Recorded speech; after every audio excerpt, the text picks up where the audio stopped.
Assalamualaikum warahmatullahi wabarakatuh. Halo semuanya. Perkenalkan, di sini kami dari kelompok 3. Di sini kami akan memperkenalkan macam-macam media cetak kesehatan. Nah, sebelum kita lanjut ke materinya, alangkah baiknya kita memperkenalkan diri terlebih dahulu nih.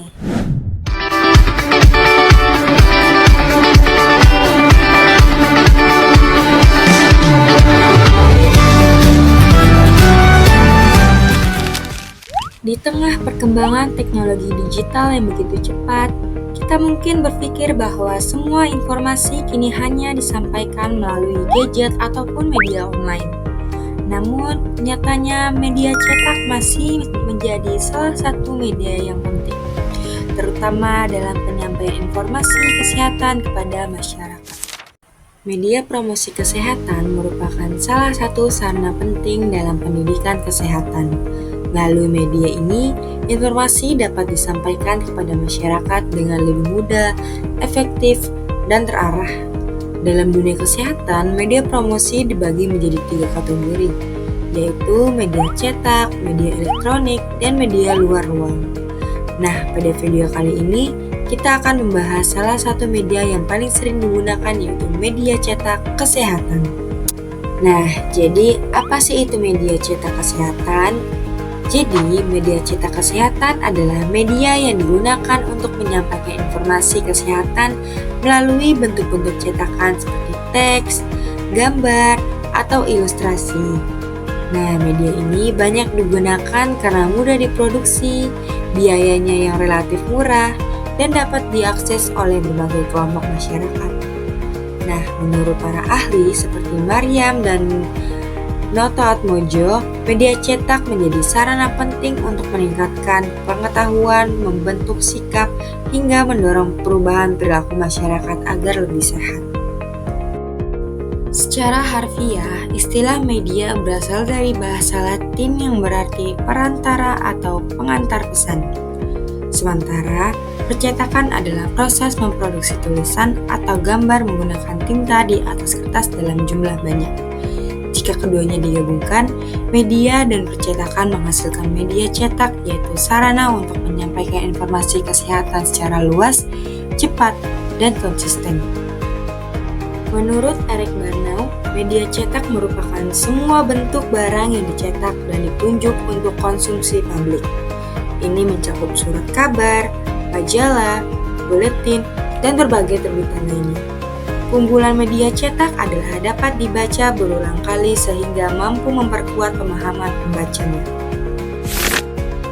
Menurut Bushwick 1946 dalam Rahmiyati 2012, media cetak termasuk media massa periodik yang memiliki ciri-ciri khusus seperti publisitas, universalitas, periodisitas, kontinuitas, dan aktualitas, yang artinya publisitas yang artinya dapat disebarluaskan kepada masyarakat.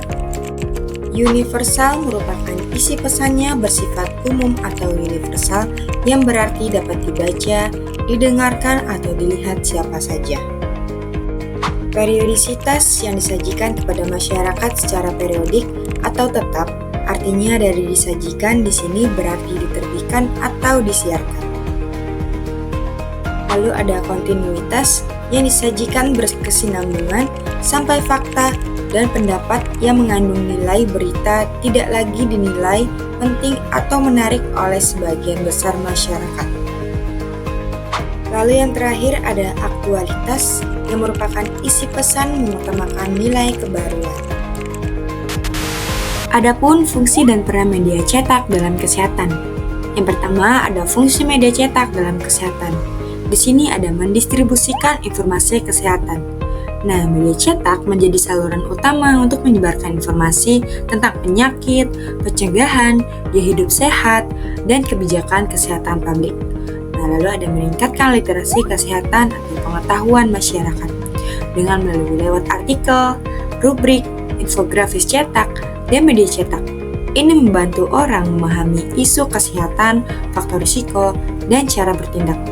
Lalu ada mendorong perubahan perilaku sehat. Media cetak bisa mengajak pembacanya untuk melakukan tindakan, misalnya berhenti merokok, vaksinasi, serta cek kesehatan rutin. Nah, lalu memberikan keberwujudan fisik atau aksesibilitas bagi kelompok tertentu. Nah, karena media cetak bisa dipegang, dibaca tanpa internet, maka bagi kelompok yang akses digitalnya terbatas, media cetak punya nilai tambah. Nah, lalu menjadi alat komunikasi dalam situasi darurat kesehatan. Saat krisis, misalnya pada wabah penyakit, media cetak bisa digunakan untuk menyampaikan pesan kunci dengan cepat ke publik yang mungkin kurang akses digital. Nah, lalu ada peran media cetak dalam kesehatan. Yang pertama, saluran antara sistem kesehatan. Media cetak menjadi jembatan supaya kebijakan kesehatan, kampanye pencegahan, rekomendasi profesional sampai ke publik. Lalu ada memfasilitasi diskusi atau farming isu kesehatan. Cara media cetak menampilkan isu, misalnya bahaya penyakit, respon pemerintah, tanggung jawab individu, mempengaruhi bagaimana masyarakat memandang dan merespon isu kesehatan. Lalu ada dukungan terhadap intervensi kesehatan masyarakat dan promosi. Dalam kampanye besar, media cetak bisa menjadi bagian dari strategi komunikasi. Contohnya, poster di fasilitas kesehatan. Lalu ada pertahanan terhadap gap atau kesenjangan informasi. Media cetak berperan bagi populasi yang mungkin kurang literasi digital atau tinggal di wilayah tanpa akses internet kuat. Lalu, yang terakhir ada pembentukan opini publik dalam kesehatan. Dengan pemberitaan, rubrik opini di media cetak dapat mempengaruhi sikap publik terhadap isu seperti vaksinasi, kesehatan masyarakat, dan regulasi. Oke, selanjutnya ada macam-macam media cetak. Kalian mengira media cetak itu hanya poster, leaflet, dan flyer saja kan? Tetapi sini saya akan menjelaskan 9 media cetak. Yang pertama itu ada booklet, yaitu suatu media untuk menyampaikan pesan-pesan kesehatan dalam bentuk buku, baik berupa tulisan maupun gambar. Nah, tenaga kesehatan itu tidak perlu lagi merepot-repot menjelaskan secara berturut-turut, dikarenakan pesan kesehatan di dalam buklet itu sudah lengkap. Selanjutnya ada leaflet, yaitu bentuk penyampaian informasi atau pesan kesehatan melalui lembaran yang dilipat. Isi informasinya dalam bentuk kalimat maupun gambar atau juga bisa kombinasi. Pada umumnya, penyampaian pendidikan kesehatan yang menggunakan metode ceramah atau penyuluhan akan dibarengi dengan pemberian leaflet ini. Yang ketiga ada poster. Nah, poster kan di mana-mana media cetak ini sering digunakan, yaitu bentuk media cetak yang berisi pesan atau informasi kesehatan yang biasanya itu ditempel-tempel di tembok, tempat umum, atau kendaraan umum. Selain itu, slogan poster harus ringkas dan jitu. Poster dapat dipakai secara efektif untuk 3 tujuan, yaitu untuk memberikan informasi dan nasihat, memberikan arah dan petunjuk, serta mengumumkan peristiwa dan program yang penting. Selanjutnya, yang keempat ada flyer atau lembaran. Nah, ini tuh bentuknya sama kayak leaflet, tetapi flyer ini tidak terlipat. Pada umumnya, flyer digunakan dalam suatu acara untuk menyampaikan pesan kepada pengunjung agar pengunjung tidak bertanya banyak hal kepada si pembuat acara. Yang kelima ada flip card atau lembar balik. Media penyampaian pesan atau informasi kesehatan dalam bentuk lembar balik, di mana di lembar baliknya itu berisi gambar dan sebaliknya itu berisi kalimat atau pesan yang informasinya berkaitan dengan gambar di baliknya tadi. Yang keenam ada stiker. Nah, stiker ini tuh berukuran kecil dan mudah ditempel di berbagai tempat strategis sehingga dapat menyebarkan pesan kesehatan secara luas dan efektif. Fungsi utamanya adalah memberikan himbauan atau edukasi dengan cara yang menarik dan mudah dipahami oleh masyarakat. Yang ketujuh ada koran atau majalah kesehatan, yaitu media cetak promosi kesehatan yang berfungsi untuk menyampaikan pesan atau informasi kesehatan kepada masyarakat secara luas dengan menggunakan tulisan, gambar, maupun foto yang informatif serta menarik. Media ini digunakan dalam promosi kesehatan untuk meningkatkan pengetahuan dan kesadaran masyarakat tentang berbagai isu kesehatan, misalnya nutrisi, gaya hidup sehat, dan pencegahan penyakit. Yang kedelapan itu ada buku saku. yaitu salah satu media cetak yang digunakan sebagai media promosi kesehatan. Buku saku juga merupakan buku yang ukurannya kecil, seukuran saku, sehingga efektif untuk dibawa kemana saja dan dapat dibaca kapan saja pada saat dibutuhkan. Yang kesembilan itu ada baliho atau billboard, yaitu billboard yang dipasangkan di tempat-tempat umum dan dapat dipakai dengan diisi oleh informasi-informasi kesehatan. Nah, media ini tuh mencakup masyarakat umum tanpa membedakan usia, jenis kelamin, dan lain-lain. Misalnya PHBS yang bisa mencakup berbagai usia dan tanpa membedakan jenis kelamin. Oke, selanjutnya ada prinsip penyusunan pesan kesehatan. Menurut Jasinka et al. 2019 menyatakan bahwa pada suatu media, pesan disampaikan haruslah efektif serta kreatif. Maka dari itu, harus memenuhi hal-hal berikut, yaitu yang pertama ada commit attention, adalah mengembangkan satu ide atau pesan pokok yang dapat direfleksikan menjadi suatu pesan. Yang kedua ada clarify the message, adalah pesan digunakan harusnya mudah dimengerti, sederhana, serta jelas. Yang ketiga ada create trust, adalah pesan yang disampaikan harus dapat dipercaya, tidak bohong dan terjangkau. Misalnya pesan yang kita sampaikan saat penyuluhan harus sesuai fakta ilmiah serta dari sumber yang terpercaya, misalkan WHO serta Kemenkes. Yang keempat ada communicate or benefit, yaitu pesan yang disampaikan dapat memberikan keuntungan terutama bagi kedua belah pihak. Yang kelima ada konsistensi, adalah pesan disampaikan harus memiliki satu pesan utama di media apapun. Yang keenam ada key to the heart and head, adalah pesan yang disampaikan dapat menyentuh akal dan rasa atau emosional sasaran. Misalnya, sayangilah keluarga Anda dengan menjaga kesehatan diri Anda sendiri. Yang ketujuh ada call to the action, yaitu pesan yang disampaikan dapat mendorong dan mempengaruhi sasaran untuk bertindak ke hal positif. Selanjutnya adalah langkah pengembangan media cetak. Sebelum melihat hasil dari sebuah rancangan, dibutuhkan proses sistematis di dalamnya, yaitu langkah-langkah saat merancang, membuat, dan menyempurnakan berbagai bentuk media yang akan dicetak secara fisik supaya bisa memberikan informasi atau pesan pembelajaran bagi pembaca. Menurut Sugiono 2009, metode penelitian dan pengembangan atau research and development merupakan metode penelitian yang digunakan untuk menghasilkan produk tertentu dan menguji dampak dari produk media tersebut. Adapun langkah-langkah model pengembangan media itu ada 5D, yaitu define, data, design, develop, and disseminate, yang dikembangkan oleh Mojadi Prananta 2009. Pertama itu ada define. Pada tahap ini, gunakan untuk mendefinisikan masalah, analisis kebutuhan pengembangan, persyaratan pengembangan yang sesuai dengan kebutuhan pengguna, tujuan pengembangan dari sebuah media, dan termasuk analisis karakteristik peserta didik, materi, dan lingkungan belajar. Tiagarajan tahun 1974 menganalisis 5 kegiatan yang dilakukan pada tahap define. Yang pertama itu ada front end analysis atau analisis awal. Pada kegiatan ini, dalam pengembangan yaitu mengidentifikasi kebutuhan, masalah, dan kondisi sebelum merancang suatu program instruksional agar penerima informasi dapat memahami apa yang harus dipelajari, siapa target yang akan belajar, serta mengapa pembelajaran tersebut diperlukan. Lalu yang kedua itu ada learner analysis atau analisis peserta didik. Pada kegiatan ini, kita menganalisis karakteristik peserta didik, mahasiswa atau khalayak umum, misalnya dari segi usia, kemampuan, motivasi belajar, gaya belajar, latar belakang, dan pengalaman. Ketiga itu ada task analysis, yaitu analisis tugas. Pada tahap ini kita menganalisis tugas-tugas pokok yang harus dicapai supaya peserta didik dapat mencapai kompetensi yang telah ditentukan.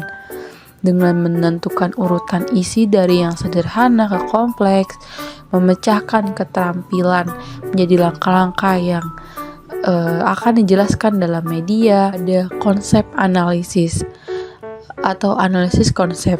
Pada kegiatan ini, kita melakukan identifikasi konsep-konsep utama mana yang akan disusun secara relevan dan sistematis sehingga membentuk peta konsep dalam materi yang disampaikan. Lalu yang kelima itu ada specifying instructional objectives. Pada tahap terakhir adalah merumuskan dan menuliskan tujuan yang didasarkan pada kompetensi yang akan dicapai. Kedua itu ada data. Pada tahap ini, pengumpulan data sangat penting untuk melakukan observasi mentah seperti melihat teks, gambar, atau angka yang akan menjadi dasar dari informasi relevan yang diperlukan untuk mendukung perencanaan produk media cetak. Yang ketiga itu ada desain. Tahap perencanaan, konsep visual, dan isi media cetak, termasuk dari pemilihan format, tata letak, ilustrasi, dan bahasa yang digunakan. Tiaga Rajan tahun 1974 membagi tahap desain menjadi 4. Yang pertama itu ada constructing criterion reference test atau menyusun tes sebagai acuan. Pada tahap ini dilakukan penyusunan kriteria tes sebagai analisis awal untuk kelayakan produk media cetak. Lalu kedua itu ada media selection. Kita memilih media sesuai dengan muatan materi pembelajaran yang akan dikembangkan dan sesuai dengan karakter peserta didik. Yang ketiga itu ada format selection. Tahap ini merupakan proses menentukan bagaimana media cetak akan disusun secara visual atau struktural dengan tujuan agar media mudah digunakan, jelas, dan menarik. Yang keempat itu ada initial design atau desain awal dari media tersebut. Jadi kita merancang draft awal dari produk media pembelajaran yang dikembangkan sebelum dilakukan uji kelayakan dan validasi. Keempat, develop, yaitu tahap di mana produksi media cetak didasarkan pada desain yang telah dibuat, diikuti dengan uji coba dan revisi untuk memastikan kelayakan produk. Yang pertama itu kita analisis kebutuhan modul, yaitu proses sistematis dengan mengidentifikasi kesenjangan antara kondisi pembelajaran saat ini dan kondisi yang diinginkan, serta menentukan kelayakan dan prioritas pengembangan modul cetak baru. Kita menganalisis sasaran, yakni dengan memahami karakteristik, tingkat pengetahuan awal, gaya belajar, minat, dan kesulitan belajar yang dialami peserta didik. Yang ketiga itu ada analisis kurikulum, yakni kita mengkaji modul yang berisikan kompetensi dasar harus tercapai dan materi produk yang memerlukan bahan ajar pendukung. Itu ada analisis sumber belajar dan media yang ada, yakni mengevaluasi bahan ajar yang sudah tersedia untuk dilakukan pengecekan apakah ada kekurangan dan menentukan perlunya modul baru. Kelima itu ada analisis lingkungan dan sarana, yakni mempertimbangkan ketersediaan sarana fisik, aksesibilitas terhadap bahan cetak, dan konteks pembelajaran, misalnya pembelajaran mandiri atau di kelas. Yang kedua itu validasi produk. Validasi produk merupakan tahap validasi media dari hasil validator ahli materi untuk melihat kebenaran konsep dan kelengkapan materi, dan selain itu juga kita melihat validasi dari ahli bahasa dan ahli media. Lalu ketiga, kita revisi modul. Pada tahap ini, merevisi produk mulai dari draft awal pada media pembelajaran yang dikembangkan berdasarkan komentar, saran, dan penilaian validator ahli untuk mendapatkan produk pengembangan yang valid dan layak untuk digunakan. Selanjutnya adalah disseminate, yaitu tahap akhir di mana media cetak yang telah dikembangkan dan divalidasi disebarluaskan atau diimplementasikan dalam konteks yang dituju, misalnya di sekolah atau di masyarakat untuk mencapai tujuan pembelajaran yang telah ditetapkan. Lalu ada contoh media cetak kesehatan dan analisisnya. Yang pertama itu ada booklet kesehatan reproduksi remaja. Dengan analisis yang pertama itu tahap define. Kita menganalisis kurikulum dan kebijakannya. Lalu melakukan analisis kompetensi yang ditargetkan dari pemahaman perubahan fisik, mental, dan sosial pada masa pubertas. Lalu analisis masalah dengan yakni remaja sering kurang informasi tentang kesehatan reproduksi karena tabu, akses informasi terbatas, atau sumber yang tidak kredibel. Lalu kita analisis peserta didik, yaitu sasaran remaja usia 13-18 tahun dengan karakteristik memerlukan media bergambar, rasa ingin tahu tinggi, tetapi sensitif terhadap topik reproduksi. Lalu membutuhkan bahan sederhana, langsung, dan tidak menghakimi. Selanjutnya analisis tugas, yaitu booklet harus dapat digunakan untuk pembelajaran di kelas, konseling individual, atau penggunaan mandiri siswa. Ada tahap data. Pada tahap ini, pengumpulan bersumber dari studi pustaka seperti WHO, Kemenkes, jurnal, buku sains, modul PKPR. Lalu studi lapangan, yakni dengan meninjau ketersediaan media kesehatan reproduksi yang sudah ada atau bisa analisis data yang perlu dimasukkan dalam booklet. Selanjutnya ada tahap desain. Pada tahap desain, kita merancang struktur isi materi seperti pengantar kesehatan reproduksi ke remaja, adanya perubahan fisik, sistem reproduksi, dan beberapa isi lainnya. Lalu perancangan untuk tampilan visual yang terdiri dari format booklet, penggunaan bahasa, ilustrasi edukatif, dan perbaikan spesifikasi pada booklet. Lalu keempat ada development. Pada tahap ini menghasilkan booklet nyata dan siap diuji. Langkah development biasanya membuat draft produk awal seperti menuangkan materi hasil desain ke format booklet dan ditambahkan ilustrasi. Lalu, kegiatan validasi produk sangat penting agar media terbaca, kualitas bagus, dan terdapat kebenaran dalam booklet tersebut.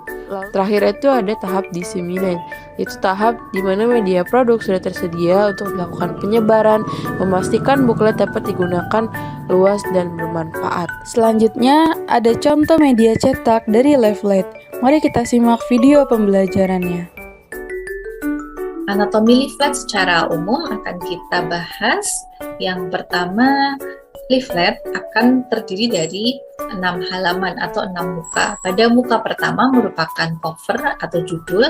Pada bagian ini kita umumnya akan mendapati judul. Judul bisa ditempatkan di atas, tengah, maupun bagian bawah sesuai dengan desain yang kita tentukan.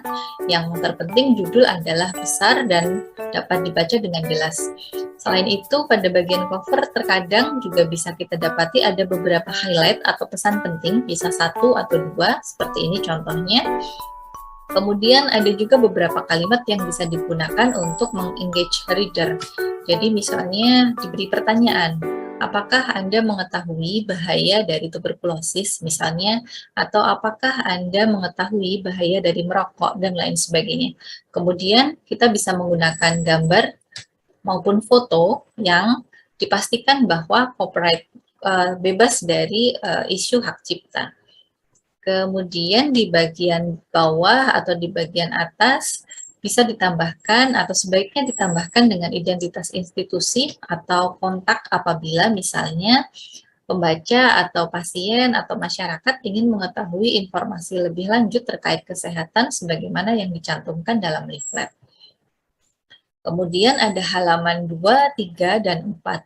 Pada halaman ini umumnya berisi penjelasan dengan beberapa highlight. Highlight bisa digambarkan dengan huruf yang lebih tebal atau dengan latar belakang yang berwarna berbeda, serta dipastikan tidak terlalu banyak tulisan. Adapun ada tulisan, boleh disampaikan di sini dan dipastikan dapat dibaca dengan jelas atau mudah terbaca.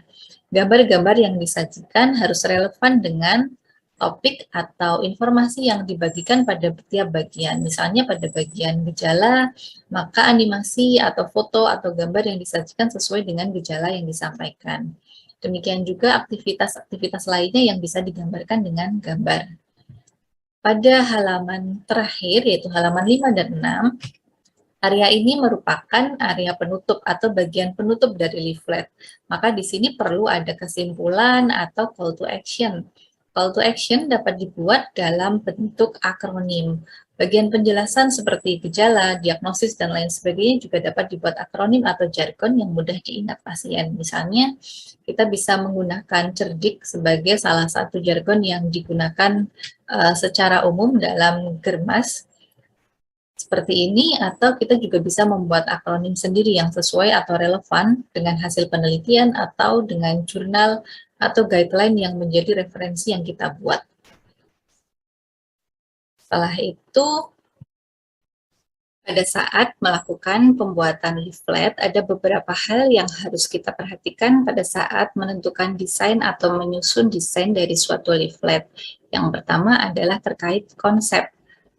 Penyusun harus memperhatikan atau harus merancang konsep seperti apa yang ingin dia sampaikan dalam leaflet. Penyusun juga perlu membayangkan bagaimana layout yang ingin dibuat. Kebutuhan informasi apa saja akan menentukan layout yang ditentukan. Kemudian jenis penyakit atau jenis pesan yang ingin disampaikan juga akan menentukan layout yang ingin disampaikan. Setelah menentukan layout, peneliti atau penyusun juga perlu memperhatikan pesan yang ingin disampaikan. Ada beberapa pesan yang harus di-highlight atau harus ditekankan, kemudian ada beberapa pesan yang merupakan pesan penjelas. Dari style informasi yang ingin kita sampaikan dalam leaflet juga harus kita sesuaikan dengan sasaran atau kelompok masyarakat yang ingin kita tuju. Misalnya kita ingin membuat leaflet untuk kalangan remaja, maka desain yang kita buat tentu harus kekinian. Sedangkan jika sasaran informasi kita adalah lansia atau masyarakat yang berusia lanjut maupun masyarakat pedesaan atau masyarakat dengan literasi kesehatan yang kurang, maka kita perlu membuat desain yang lebih dapat diterima oleh masyarakat. Kemudian komposisi warna. Komposisi warna juga dapat membantu kita untuk menentukan mana yang bagian utama dan bagian pendukung suatu pesan atau membantu masyarakat untuk meng-highlight atau menekankan suatu informasi utama dan informasi penjelas. Selain itu, dari warna kita juga bisa menggunakan color panel dari aplikasi atau software yang kita gunakan untuk mengedit leaflet. Kemudian color mode juga bisa kita tentukan. Misalnya kita ingin menyampaikan informasi yang terkait dengan misalnya kehamilan atau kewanitaan, kita bisa memilih warna-warna yang lebih feminin atau warna-warna pastel misalnya. Kemudian apabila sasaran kita remaja, kita juga bisa menggunakan warna-warna yang lebih segar dan lain sebagainya. Kemudian terkait dengan komposisi gambar dan vektor, kita harus menentukan mana yang merupakan gambar utama dan gambar-gambar penjelas atau vektor-vektor yang menggambarkan penjelasan dari suatu gejala atau dari suatu tindakan. Kemudian kita bisa menggunakan foto, gambar kartun atau animasi, di mana di sini harus kita pastikan bahwa kita terbebas dari masalah hak cipta, sehingga perlu dipastikan apabila menggunakan gambar yang kita ambil dari Google, misalnya kita harus mencantumkan sumber gambar, atau kita dapat menggunakan aplikasi yang menyajikan berbagai gambar atau template yang sifatnya gratis. Selain itu, kita juga perlu memperhatikan hal lain. Yang pertama adalah dengan menyiapkan bahan. Bahan ini adalah konten yang ingin kita sampaikan. Kita harus memastikan bahwa agar dapat dipercaya, maka kita harus menggunakan literatur yang valid dan tentu saja up to date. Kita bisa menggunakan sumber-sumber resmi seperti website WHO, Kemenkes, CDC, dan lain sebagainya, atau kita juga bisa menggunakan jurnal ilmiah terbaru maupun clinical practice guideline. Selain itu, kemudian kita juga perlu menyiapkan alur informasi berdasarkan bahan yang kita gunakan. Kita perlu menyusun komposisi judul, kemudian info yang ingin di-highlight, subjudul dari setiap bagian, kemudian dari subjudul-subjudul ini penjelasan tambahan apa saja yang diperlukan, dan yang di bagian akhir yang sangat penting adalah call to action atau ajakan untuk bertindak atau melakukan perubahan. Kemudian kita juga bisa menggunakan akronim agar mudah diingat maupun simbol-simbol yang bisa menggambarkan pesan dengan lebih jelas. Kemudian ada hal penting dalam pemilihan font, bahwa pemilihan font ini bisa menggambarkan atau bisa membentuk suatu leaflet apakah dia bergaya formal, semi formal maupun tidak formal. Tentu ini disesuaikan dengan jenis pesan yang ingin kita sampaikan dan kelompok sasaran yang menjadi sasaran edukasi. Kemudian ukuran font. Ukuran font ini harus bisa terbaca dan ukuran font yang berbeda-beda juga bisa menggambarkan apakah ini merupakan pesan utama maupun pesan penjelas. Selain itu, warna dari font sendiri harus dapat dibedakan dengan latar belakang yang ada atau sifatnya kontras, enak dibaca, dan bisa dibaca. Karena meskipun suatu pesan penting dan baru, namun bila komposisi warna, style, dan ukuran dari font ini kurang baik, maka pembaca tidak akan nyaman membaca atau tidak akan nyaman untuk meneruskan membaca sampai selesai. Kemudian pada saat menggunakan aplikasi atau software, yang terpenting adalah menggunakan aplikasi yang bisa dilakukan atau bisa kita buat dan kita sukai. Dan perlu diingat bahwa aplikasi merupakan alat pembantu, sedangkan kuncinya adalah konten itu sendiri. Beberapa aplikasi atau software yang bisa digunakan, baik yang gratis maupun berbayar, diantaranya adalah Canva, Microsoft Publisher, Adobe Photoshop, dan Figma. Media selanjutnya itu poster dengan judul 7 tips berhenti merokok. Yang pertama itu ada tahap define. Kita melakukan analisis masalah, yakni banyak perokok ingin berhenti namun tidak tahu langkah yang benar dan kurangnya media edukasi sederhana untuk melakukan penerapan. Lalu yang tahap itu ada data. Kita mengumpulkan informasi tentang dampak merokok, strategi berhenti dari pedoman Kemenkes, dan memilih data tips berhenti merokok yang sederhana dan efektif. Ketiga itu ada tahap desain dengan poster ukuran A3 atau A2 dengan judul yang jelas. 7 tips berhenti merokok terinci sebagai poin utama.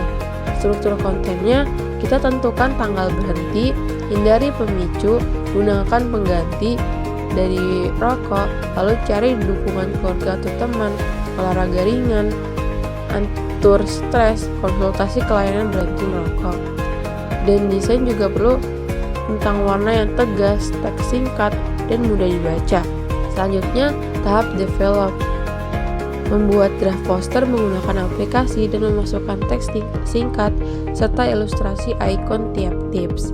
Lalu validasi ahli kesehatan untuk memastikan isi benar. Lalu revisi berdasarkan saran, kritik, dan dilakukan finalisasi versi cetak. Yang terakhir itu ada disseminate. Kita menempelkan poster di fasilitas kesehatan dari ruang publik, bagikan versi digital di media sosial, lalu lakukan evaluasi sederhana jika diperlukan. Kesimpulannya, media cetak merupakan perantara penyampaian pesan yang diproses untuk menghasilkan pesan tersebut dalam bentuk fisik, menggunakan tinta dan kertas sebagai sarana. Lalu, peran dan fungsi media cetak sebagai bentuk penyampaian pesan dari sumber kepada penerima dan memiliki ciri khas yang membedakannya dari media lainnya, yaitu publisitas, universalitas, periodisitas, kontinuitas, dan aktualitas.